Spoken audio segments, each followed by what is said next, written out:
Hello everybody and welcome back to Kerbal Space Program, where we are working on our solar gateway at long last. We have our initial core module here, but as a commenter correctly pointed out, our distances are going to be far enough from Kerbin that the built-in antenna in this cupola module is not going to be enough. So we definitely need to have something a little more powerful. Do we need a relay antenna on it? I think a relay antenna would actually be super handy, and I think we will just mount that right on the top. It might block the Kerbal's view a bit, but I'm sure they'll get over it. They can always step outside if they need to. Now, one thing that I would like to make sure is that we have one more of these airlock docking ports up on the crew section. Now, if we want to refuel a craft, we're probably going to want to utilize something down over this way. I'm not sure how much crossfeed goes through all of these, so that's going to be interesting. And the other question is, do we want to send this up with this tank fully fueled? I mean, this is probably massively overkill. If we go in vacuum, this is 4,000 meters per second right here if this thing gets in orbit, which is a bit of an if. Now, I'm not sure about lifting this thing without a fairing through the atmosphere, but this would be a huge fairing. Like, we'd have to have the fairing be starting, like, right here, maybe?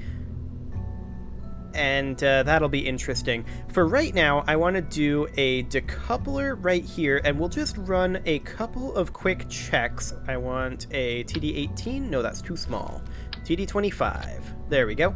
I want to run a couple of checks on thrust to weight here. So what we're going to do is we're going to essentially build the SLS to lift this. Like, we'll at least see if it has enough thrust to weight. So we'll put in, say, a pair of Jumbo 64s. Actually, I do want them to be orange because this is the SLS after all. Yeah, that's about right. And then the SLS is powered by, how many engines is it? It's quite a few, I think. I actually need to look it up. I don't remember off the top of my head. I remember the SRBs, but SLS engine section. What do we got here? Okay, it is 4 RS-25s, it looks like. Yes. Okay, so we would need an engine plate on here, which would look something like this, and then that would have, if I can remember how to do this, we would want quad engine attach nodes on this. I love the engine plate, by the way. And we're going to run quad mainsails. What could go wrong? Everything. Everything can go wrong. That's ridiculous. Yeah, we're not going to run quad mainsails. What is our thrust to weight here? Plenty. Hypothetically, what is just one mainsail? Actually, that's sufficient thrust to weight with just the one mainsail. So, we're not going to... Well, we might, actually. What is the thrust of a mainsail? Mainsail is, of course, this one. That is... ASL is the thrust that we're mostly worried about, the sea level thrust. In vacuum, it's much less big of a deal. So, 1379, and then if we were to run, say, 4 swivels, that would be less than this mainsail, which might be what we want. Did I get rid of that engine plate? I think I did. So, an EP25 engine plate. We put in quad here. And then we would put in quad swivels, like this. That actually fits reasonably well. And that thrust to weight is 0.69. So that is definitely far, far lower. However, that doesn't take into account the fact that we have massive SRBs on the side of this. Like, really powerful SRBs. Like, the most powerful SRBs that we've got. And in fact, we should just do solid fuel here. And what are the best ones? Let's see here. 1515. The thoroughbreds. I feel like the SLS boosters are stronger than these. They're certainly a little bit taller, but not, I think, quite as fat. So, maybe they're actually the Polluxes. Yeah, it's these. Okay, so we're going to need an attachment point for them, and we're going to couple them in. If I can get to coupling. There we go. I'm so bad at this. Is this the hydraulic detachment manifold? It is. We actually want the probably TT70 radial decouplers just to have a little bit of offset space here. And I want to make sure that these are actually... they're attached pretty close on SLS. So we'll do something kind of like this instead.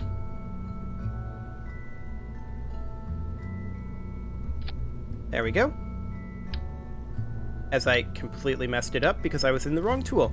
I meant to be in the move tool and just move these right on down to be about there. Maybe a little further down. There. Okay. And then we would need some aerodynamic nose cones on these, and we could go with... those are too small. Too small. Too big.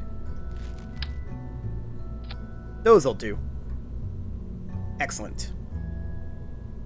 So, with this going on, what's our thrust to weight looking like here? 1.54, that is good. 0.83 in this stage. We can drop fuel here down to about half, though. And that brings us up to 0.97, which is probably good enough. Now, of course, we would need struts on this. Something like that. Should, in fact, be completely sufficient. This is very tall. And does this have reaction wheels on it? It does. Okay. So, I mean, this would work, in theory. How long of burn time do we have here? 160 seconds. Beyond 74 seconds. That should, in theory, be sufficient. My main concerns are as follows. Bending in coupling structures, particularly right in this region over here. And then heating effects on these things on ascent. If we're going slow enough, that wouldn't be a thing. So that's definitely something to think about.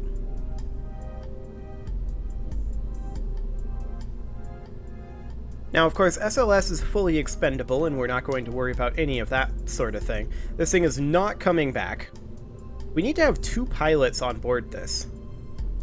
And realistically, we would also want to have at least an engineer or 2, or rather a scientist or 2. We're going to have to do some recruiting before we launch this, to be sure.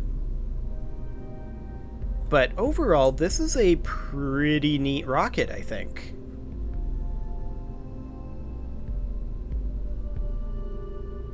And let's see what the delta V is at sea level. 1.42 thrust to weight, 0.76. Of course, this is going to be closer to 1.0 by the time this activates. So 3686 meters per second there. Of that, this is about 3,000 at sea level. That's enough to get us into orbit, for sure. And then once we get into vacuum, this is 2,400 meters per second in this. I feel like we maybe need a little bit more in this stage.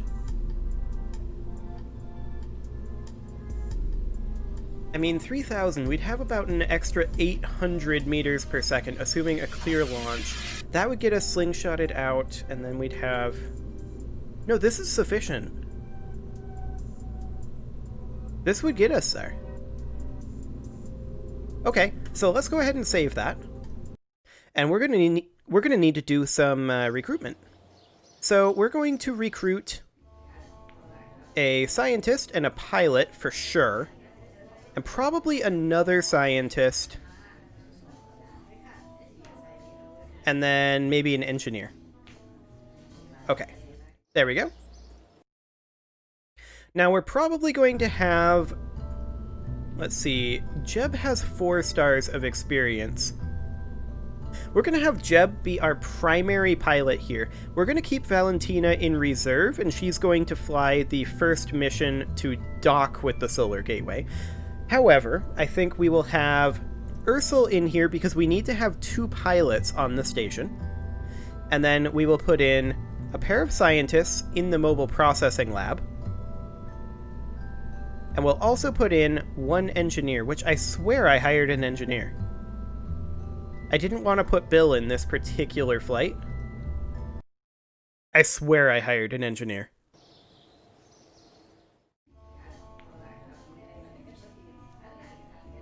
Okay, now we definitely did hire an engineer. Fantastic. So we will put Rakis in here, and then I think we'll leave the other 2 seats empty. So we're just going to send up 5 Kerbals. We needed to have 2 pilots, but I wanted to have scientists in the mobile processing lab, and I also wanted to have at least 1 engineer just in case something goes wrong. Completely and totally awry. And then the question is, are we ready to launch this thing? I think this would be a simulated launch because this is a completely new rocket with a ridiculously heavy payload, far heavier than anything we've ever done in this particular playthrough. So I think we're ready to do a simulated launch. If we happen to make it into orbit just for the purpose of saving time, it will graduate into an unsimulated launch. If it goes wrong, I'm free to revert this flight. That's the rules here. Or if I just want to change something, I'm free to revert it. Not all flights are simulated. This one is. We can grab a gravity scan here. And we'll keep that. And we'll process that a little bit later on. The Mystery Goo observation we're not going to run just yet. And I think we're ready to give this a try. There's some Raven 1S debris that survived over there. Hang on. Let's see if we can see that. Where are we? We are over here. Okay, it's not showing up on the map, probably because it's debris. We'll check it out after this simulation. So, let's double check our staging. This is a very simple but powerful rocket, and that's kind of the way SLS works. Okay, that engine plate also acts as a decoupler. I didn't realize that. That is fine, though. We kind of don't want to use it as a decoupler currently, so we'll do something kind of like that. Okay, staging looks good. Time to launch this simulation.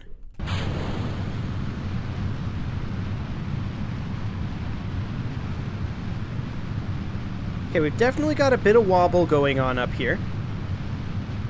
You can see our SAS is working pretty hard right now to keep us on track.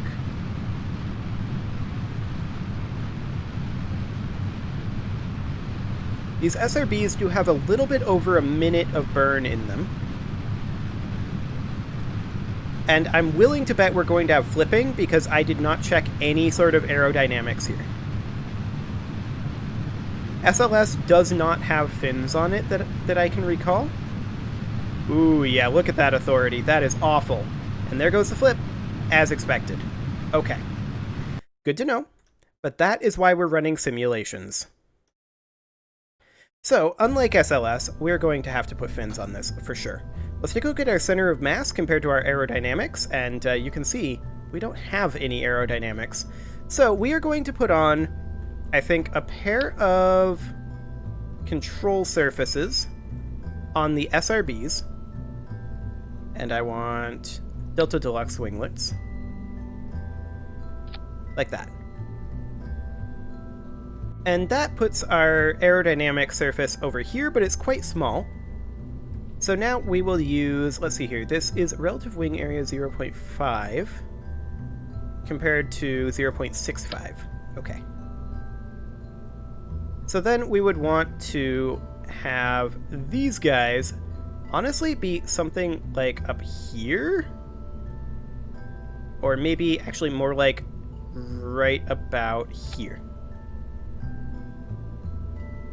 Just checking our placement. Yeah, that looks okay. Now, SLS does not have those. That's a Kerbal thing. We have to do that because Kerbal aerodynamics are exciting, and my ascent profiles are a little too aggressive. Okay, once again, we're going to grab the gravity scan and keep that. And I do want to make sure the engine plate... I should have done this in the other section, but we'll just do that. And off we go. Yeah, there's definitely wobbling going on up here that isn't happening down here, which is a concern. And you'll notice we don't have a fairing. I'm testing to see how the upper stage here, how the actual space station weathers this ascent. If we have to put on a fairing, we will, but otherwise we will not. But this is a simulated launch. Okay, let's see if we can get... Ooh, that's too much pitch. That is too much pitch. Okay. We'll see about just holding around here. Ooh, we're losing a lot of authority. Okay. These are swivels. And they're on free gimbal. That's a little surprising to me that we actually lost authority there. I guess we have to wait. I'm going to revert this to vehicle assembly, but I'm not going to actually make... Oh. Game crashed. Okay. Sometimes that happens on this latest patch when you're reverting to vehicle assembly, and I don't know why. But as I was saying, as I wait for the cloud to sync... to relaunch it. As I was saying, I'm looking to not really change anything other than our ascent profile, and the only reason I reverted back to vehicle assembly was to change the staging. So the game will reload here, and it should be relatively quick since it was just loaded, in theory. Especially since this is vanilla. But with any luck, I mean, I did save that, so we shouldn't have lost any progress. I'll just have to change the staging quick and then get that sweet ascent profile change. And what I'm thinking about doing with the ascent profile is just going straight up until the SRBs fall off. Or at the very least, until we're at like 40 kilometer apoapsis. Because this thing is very unwieldy, and those aerodynamic forces are very powerful. Okay, so we will load in the Solar Gateway campaign. There we go. Hop into the VAB. And open up the auto-saved version here, and I do want to put the engine plate up here, get these merged together, and this is still a simulated launch. We will see how it works with this altered ascent profile. And I think this will work fine. And if it does, this will graduate, of course, to the real launch. Only Jeb is in here.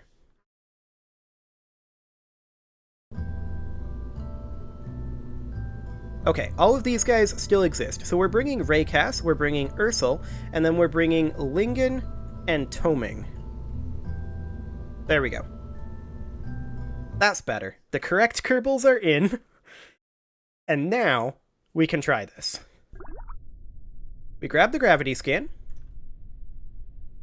And off we go. We're going to be aiming, like I said, to go straight up until either the SRBs are burned out, or we are at an apoapsis of about 40 kilometers and we're well through max Q. that is our goal.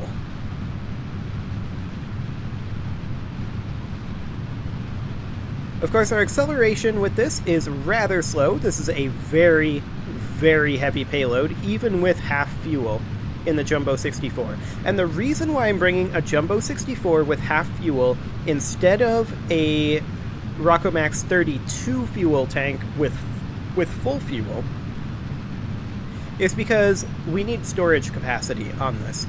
Part of the plan, we are just naturally tipping. I didn't do that. That just naturally happened. I was completely untouched. I wasn't touching it at all. Completely no touch. So, I believe that indicates that our center of mass is too high. Let's check here. Oh, our center of mass is right here. That shouldn't be happening. But maybe we just need to have more fins? Something kind of dumb like this?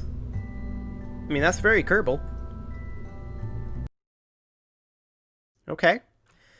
I mean, our center of mass isn't that high, really.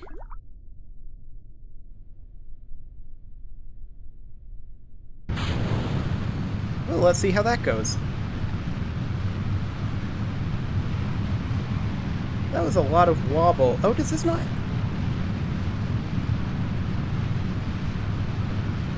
Hang on. Just wondering if this strut is connected. It is over here. And it is over here. I'm surprised we had that much wobbling with the strut connected then. Well, with the extra control surfaces, that does seem to be giving us more control, which would make sense.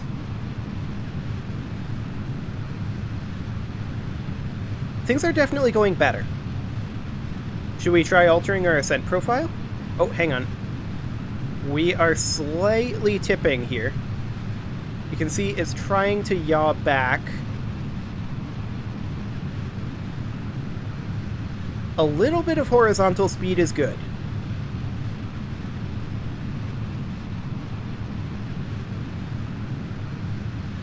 We're well past max Q at this point.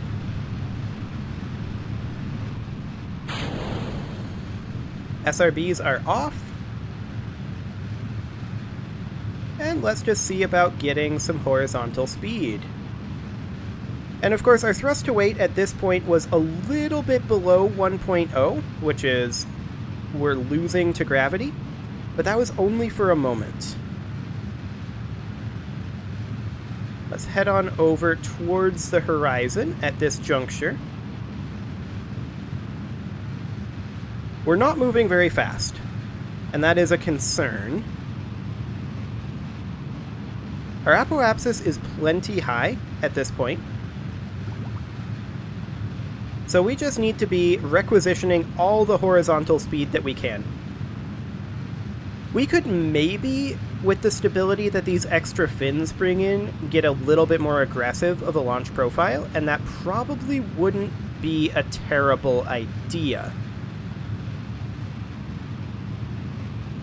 This thing can definitely get into orbit, as long as we have the right ascent profile. Will we make it this time? I don't know. It's going to be a little close. We've got 80 seconds of burn time left. We've got plenty of delta V. Actually, just enough delta V. A lot of our delta V was wasted on vertical height with the ascent profile. That's okay.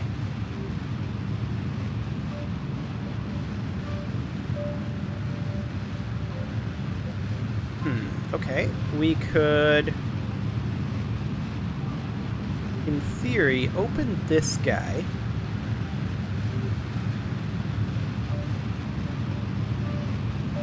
And process that in the lab. And grab another gravity scan and process that in the lab. There we go.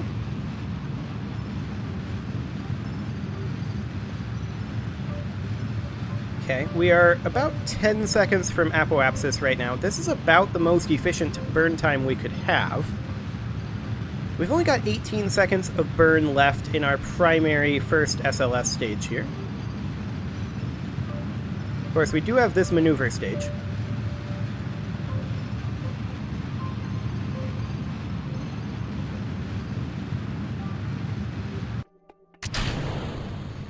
And our thrust to weight here is 0.81, which is better than I expected.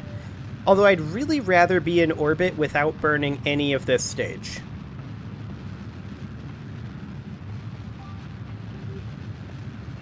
I mean, we're almost in orbit right now. We should just be prograde, currently.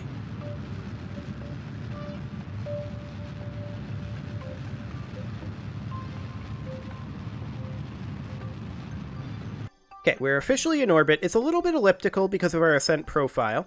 And the question is, just how much DV will it take us to get to our desired orbit? Which I think is between Kerbin and Duna. And that's an interesting question.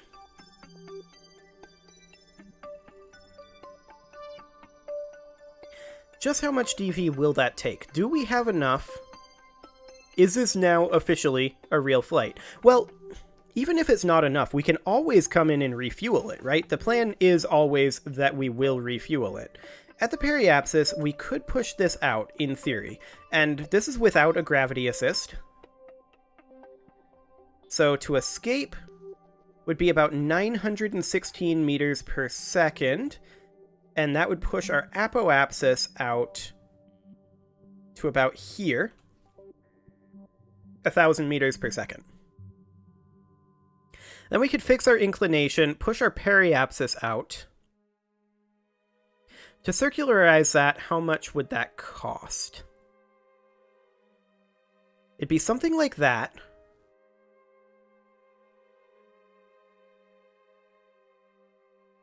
And that would be 500 meters per second.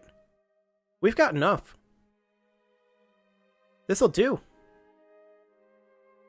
Of course, this node is going to be removed, because that's just a temporary thing. But we can point right at that maneuver node. Physics warp the turn. This is a 1 minute 41 second burn, so we want to burn this at T minus 50.5 seconds is what we want to do. So we can just warp forward a little bit, although before we do that, I do want to extend our solar panels before we run into an issue with that. Okay.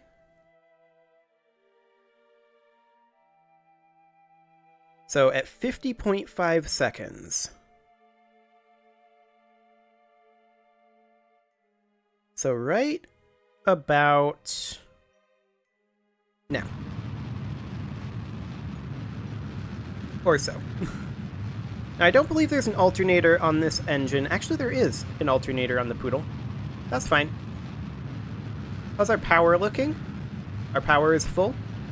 Fantastic. Now, of course, we don't have any monopropellant on this thing because in Kerbal, RCS is vastly overpowered.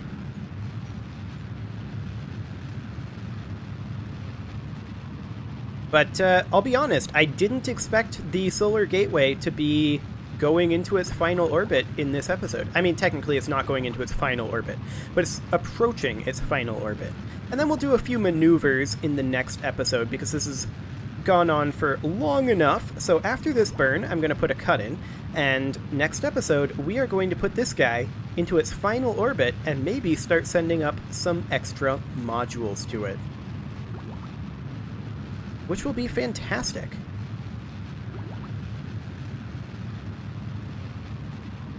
Technically, I just realized that we shouldn't have done this yet. It's too late now, but we should have brought in a service module in orbit of Kerbin for this contract. Well, that's okay. We can do a practice rendezvous with one of our satellites, maybe, and that'll be fine. Because I could use some practice at that, to be sure. Okay, a little bit more on this. There we go. That should do. Perfect. So of course, that is quite a ways away. And so we are going to do another thing in the next episode for sure. You can leave your offerings to the engagement gods in the form of likes, comments, subscribes, and bell ringings, and I will see you all next time.